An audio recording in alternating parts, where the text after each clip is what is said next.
எருசலேம் திருக்கோவில். அங்கே ஒரு சிறுமி இருந்தாள். உலக ஆசைகள் ஏதுமின்றி சதா சர்வகாலமும் இறைவனை நோக்கிய ஜெபத்திலும் தூய்மையிலும் தன்னை முழுமையாக ஒப்படைத்து வாழ்ந்து வந்தாள். அந்த மாசற்ற கன்னிதான் நம் அன்னை மரியா. மரியாவுக்கு திருமண வயது வந்ததும் அவரை மணக்க தகுதியானவரை தேர்ந்தெடுக்க தாவீது குலத்து ஆடவர்கள் அனைவரும் திருக்கோவிலுக்கு அழைக்கப்பட்டார்கள். இறைவனின் திருவுளத்தை அறிய ஒவ்வொரு ஆடவரின் கையிலும் ஒரு காய்ந்த மரக்கோல் கொடுக்கப்பட்டது. அனைவரின் கண்களும் அந்த மாபெரும் அற்புதத்தை காண காத்து கொண்டிருந்தன. இதோ முதிர்ந்த தோற்றமுடைய மிகவும் நேர்மையானவரான தூய சூசையப்பரின் கையில் இருந்த அந்த காய்ந்த கோலிலிருந்து வியக்கத்தக்க வகையில் அழகிய வெண்மலர் ஒன்று பூத்து குலுங்கியது. விண்ணிலிருந்து தூய ஆவியார் புறா வடிவில் வந்து அந்த கோலின் மீது அமர்ந்தார். ஆஹா, இதுவன்றோ இறைவனின் திருவுள்ளம் என அங்கிருந்தோர் அனைவரும் வியந்து போற்றினர். இறைவனின் சித்தத்திற்கு தலைவணங்கி தூய சூசையப்பர் கன்னிமரியாவை தன் மனைவியாக ஏற்றுக்கொண்டார். இருவருக்கும் தூய முறையில் மன ஒப்பந்தம் இனிதே நடைபெற்றது. உலகத்தின் கண்களுக்கு அது ஒரு சாதாரண திருமணம். ஆனால் இறைவனின் மாபெரும் மீட்புத் திட்டத்திற்காக தங்களை முழுமையாக அர்ப்பணித்த உன்னத தருணம் அது. மன ஒப்பந்தம் முடிந்து அவர்கள் சேர்ந்து வாழத் தொடங்கும் முன் நாசரேத்து ஊரிலே கன்னிமரியா தனித்திருந்து ஜெபித்து கொண்டிருந்தார். அப்போது பேரொளியுடன் வானதூதர் கபிரியேல் தோன்றி, அருள்மிக பெற்றவரே வாழ்க, நீர் தூய ஆவியாரால் கருவுற்று ஒரு மகனை பெறுவீர் என்று இறைவனின் வார்த்தையை கூறினார். அதற்கு அன்னை மரியா எந்த மறுப்பும் சொல்லாமல், நான் ஆண்டவரின் அடிமை, உமது வார்த்தையின்படியே எனக்கு நிகழட்டும் என்று முழுமையாக கீழ்ப்படிந்து சம்மதம் தெரிவித்தார். ஆனால் மரியா கருவுற்றிருக்கும் இந்த செய்தி சூசையப்பருக்கு தெரிய வந்தபோது அவருடைய தூய உள்ளம் பெரும் துயரத்தில் ஆழ்ந்தது. தான் உயிருக்கு உயிராக நேசிக்கும் மரியாவை மக்கள் முன் அவமானப்படுத்த அவர் சிறிதும் விரும்பவில்லை. தன் நெஞ்சில் 1000 வலிகளை சுமந்து கொண்டு எவருக்கும் தெரியாமல் மரியாவை விட்டு விலகிட முடிவு செய்தார். தவித்து போனார். சூசையப்பர் ஒரு கணவனாக அவர் அடைந்த வேதனை சொல்லிலடங்காதது. பெருந்துயரத்தோடு சூசையப்பர் உறங்கிக் கொண்டிருந்த அந்த இரவில் தூய இறைவனின் வானதூதர் அவர் கனவில் தோன்றினார்.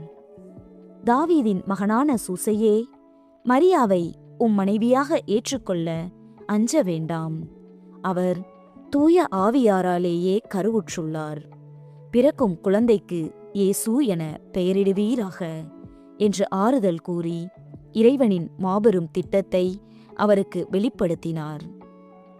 கனவிலிருந்து விழித்தெழுந்த சூசையப்பரின் உள்ளத்தில் இருந்த இருள் அகன்றது. இறைவனின் பேரொளி வீசியது. தன் சந்தேகங்கள், துயரங்கள் அனைத்தையும் தூக்கி எறிந்தார். வானதூதர் கட்டளையிட்டபடியே இறை சித்தத்திற்கு தலைவணங்கி பெரும் மகிழ்ச்சியோடும் பெருமிதத்தோடும் கன்னிமரியாவை தன் இல்லத்திற்கு அழைத்துச் சென்றார். இப்படிதான் உலகை காக்கும் திருக்குடும்பம் இறைவனின் சித்தத்தால் ஒன்றாக இணைந்தது. அன்னை மரியாவுக்கு மங்கள வார்த்தை அறிவித்த இந்நன்னாளில் நாமும் அன்னை மரியா தூய சூசையப்பரைப் போல இறைவனின் வார்த்தைக்கு கீழ்ப்படிந்து நடப்போம்.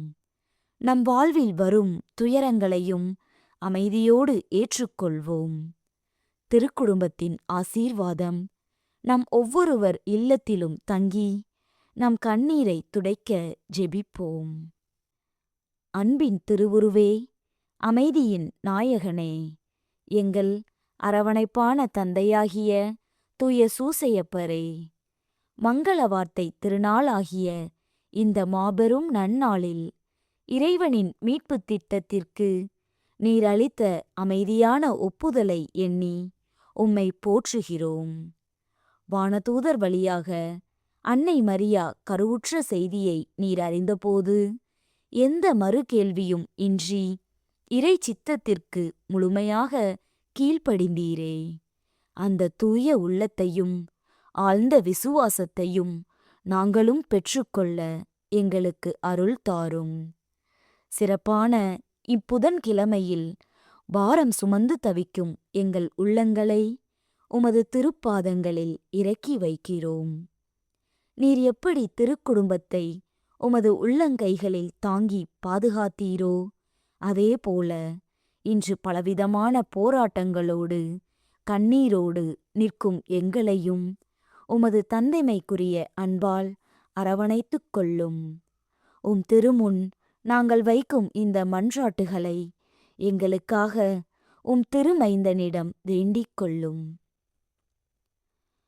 பராமரிக்கும் தந்தையே, எங்கள் குடும்பங்களை அச்சுறுத்தும் கொடிய கடன் சுமைகளிலிருந்து எங்களை மீட்டருளும். வாங்கிய கடனை திருப்பிக் கொடுக்க முடியாமல் நாளுக்கு நாள் வட்டி பெருகி உறக்கம் தொலைத்து மனிதர்களின் முன் அவமானத்தில் தவிக்கும் குடும்பங்களுக்கு நல்வழியை காட்டியருளும். எங்கள் உழைப்பில் ஆசீர்வாதத்தையும் பொருளாதார உயர்வில் நிலையான வளர்ச்சியையும் தந்து முழுமையான பொருளாதார விடுதலையை தந்தருளும். குணமளிக்கும் வல்லமையுள்ளவரே, தீராத நோய்களின் பிடியில் சிக்கி மருத்துவமனைகளிலும் வீடுகளிலும் நாளுக்கு நாள் வேதனையோடு போராடும் ஒவ்வொருவரையும் உமது கருணை கண்களால் பார்த்தருளும். அவர்களின் படுக்கையருகே சென்று உமது குணமளிக்கும் கரத்தால் அவர்களை தொட்டருளும். உடல் வலியாலும் மனவேதனையாலும் துடிக்கும் அவர்களுக்கு பூரண சுகத்தையும் நீண்ட ஆயுளையும் தாங்கும் வலிமையையும் தந்தருளும். ஞானத்தின் இருப்பிடமே, எங்கள் பிள்ளைகளின் கல்வியிலும் எதிர்கால வாழ்விலும் நல்ல ஞானத்தையும் பாதுகாப்பையும் தந்தருளும். அவர்கள் தீய வழிகளில் செல்லாமல் படிப்பில் முழு கவனமும் செலுத்தி மெய்ஞானத்தை பெற்றுக்கொள்ள அருள் புரியும். படித்து முடித்துவிட்டு வேலைவாய்ப்பு இன்றி தவிப்போருக்கு அவர்களின் உழைப்பிற்கும் திறமைக்கும் ஏற்ற நிரந்தர நல்வேலையை பெற்றுத் தந்து அவர்கள் வாழ்வாதாரம் உயர வழிகாட்டியருளும். திருக்குடும்பத்தின் தலைவரே, சொந்த வீடு இன்றி வாடகை வீடுகளில் பல ஆண்டுகளாக சிரமப்படுவோரின் கண்ணீரை துடைத்தருளும். ஒவ்வொரு மாதமும் வாடகை கொடுக்கப்படும் துன்பங்களை நீக்கி அவர்களின் சிறு சேமிப்பை ஆசீர்வதித்து அவர்கள் எண்ணப்படி அமைதியும் பாதுகாப்பும் நிறைந்த ஒரு புதிய சொந்த இல்லம் அமைய தடைகளை அகற்றி வழிகாட்டியருளும். உயிர்களை நேசிப்பவரே, திருமணமான நாள் முதல் குழந்தை செல்வம் இன்றி பல ஆண்டுகளாக கண்ணீரோடு ஏங்கும் தம்பதியரின் குறையை தீர்த்தருளும். மருத்துவர்களின் கைவிடப்பட்ட நிலையிலும் உறவினர்களின் கேள்விகளால் மனமுடைந்து நிற்கும் அவர்களின் ஏக்கத்தை போக்கி ஆரோக்கியமான அறிவும் இறை அச்சமும் நிறைந்த நன்மக்களை அவர்கள் மடியில் தவளவிட உமது கருணையை பொழிந்தருளும். விடுதலை அளிப்பவரே, மது, போதை மற்றும் பிற கொடிய பழக்கங்களுக்கு அடிமையாகி தங்கள் வாழ்க்கையையும் குடும்பத்தின் அமைதியையும் அழித்துக் கொண்டிருப்போரின் மனதை மாற்றியருளும். அவர்களால் கண்ணீர் சிந்தி தவிக்கும் மனைவியர் பெற்றோரின் வேண்டுதல்களை கேட்டு அத்தீய பழக்கங்களின் சங்கிலிகளை அறுத்து அவர்களை மீட்டு அவர்கள் வாழ்வில் புது ஒளியை ஏற்றித் தாரும். அமைதியின் உருவே, பிரிவுகளாலும் மனக்கசப்புகளாலும் வீண் சந்தேகங்களாலும் சமாதானம் இழந்து தவிக்கும் இல்லங்களில் உமது அமைதியை பொழிந்தருளும். கணவன் மனைவிக்கு இடையே உள்ள பிணக்குகள் நீங்கி ஒருவரையொருவர் புரிந்து கொள்ளும் விட்டு கொடுக்கும் பண்பும் முழுமையான அன்பும் நிலைத்திருக்கச் செய்தருளும். திருமண வயதில் உள்ள இளைஞர்களுக்கும் இளம் பெண்களுக்கும் தகுந்த நல்ல வாழ்க்கை துணை விரைவில் அமைந்திடப் பெற்றுத்தாரும். புனித சூசையப்பரே, தாவீது குலத்தின் ஒளியே, திருக்குடும்பத்தின் காவலரே, உம்மை நோக்கி நாங்கள் வருகிறோம். நீர் கன்னிமரியாவுக்கு உத்தம கணவராகவும் இறைமகன் இயேசுவுக்கு வளர்ப்புத் தந்தையாகவும் இருக்க இறைவனால் தேர்ந்தெடுக்கப்பட்டீர். உமது தூய்மையான வாழ்வாலும் அமைதியான கீழ்ப்படிதலாலும் இறைவனின் திருவுள்ளத்தை நிறைவேற்றினீர். எமது குடும்பங்களையும் திருச்சபையையும் உமது பாதுகாப்பில் ஒப்படைக்கிறோம்.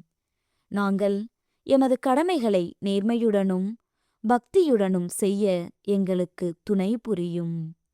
குறிப்பாக எங்களது இக்கட்டான வேலைகளில் எங்களுக்கு பாதுகாவலராக இருந்து இறைவனிடம் எங்களுக்காக பரிந்து பேசும்படி உம்மை மன்றாடுகிறோம்.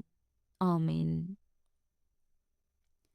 உழைப்பாளிகளின் மாதிரியே புனித சூசையப்பரே, நாங்கள் செய்யும் தொழிலை இறைவனுக்கு உகந்த பலியாக ஒப்படைக்க எனக்கு கற்றுத்தாரும். சோம்பலின்றி உழைக்கவும் நன்றியுள்ள இதயத்தோடு என் கடமைகளை செய்யவும் அருள் புரியும். கடின உழைப்பின் வழியாக என் குடும்பத்தை பராமரிக்கவும் சமூகத்திற்கு பயனுள்ளவனாக இருக்கவும் எனக்கு வலிமை தாரும். ஆமென். எங்கள் ஆதரவற்றோரின் தஞ்சமே, தூய சூசையப்பரே, உம்மை நம்பி நாடி வந்திருக்கும் எங்கள் வேண்டுதல்கள் அனைத்தையும் உமது வளர்ப்பு மகனான இயேசு கிறிஸ்துவிடம் எடுத்துரைத்து எங்களுக்காக பரிந்து பேசும்.